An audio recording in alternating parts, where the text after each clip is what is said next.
Welcome back to the Kings of Horror. Every day throughout the month of October. Every day.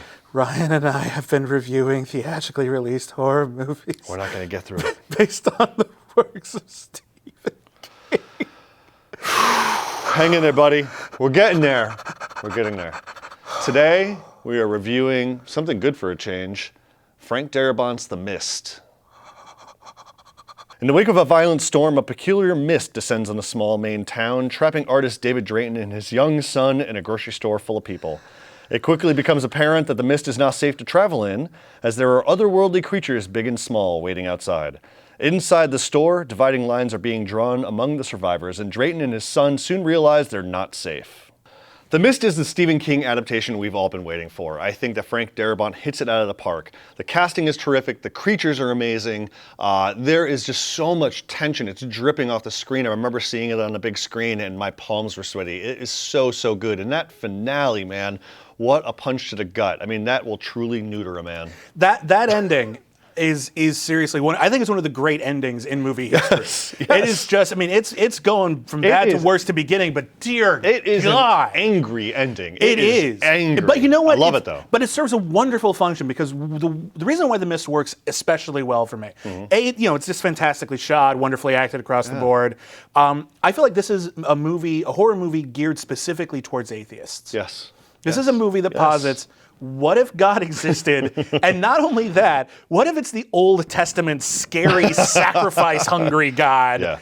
And the ending just completely just puts a nail on that coffin, and it punishes everyone. Does punish you. And that's what's scary. I think that's what. And the creatures are so Lovecraftian, a lot of them. And I think that's kind of what Lovecraft was often getting at, is that there is something more to the universe. There is some sort of guiding force, but it hates you. Yeah. That's what The Mist captures. It doesn't necessarily it's, hate you, but it's just operating in a world that we do not operate in. I mean, these creatures are just doing what they, what they do. But we are nothing to them. We are nothing to them. Exactly. Yeah. Yes. No, that's what I love.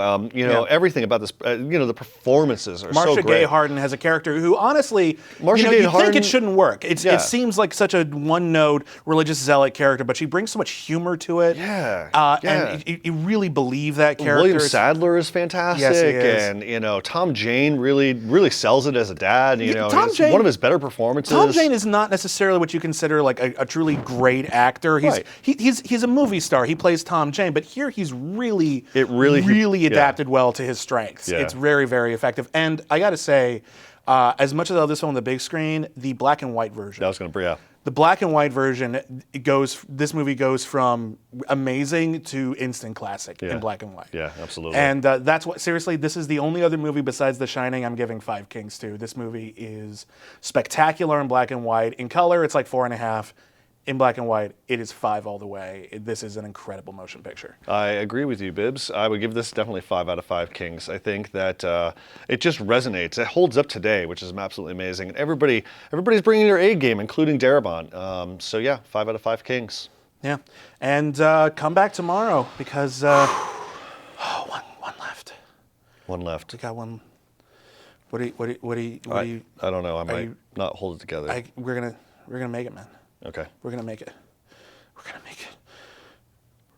review the remake of Carrie. The remake. It all comes full circle.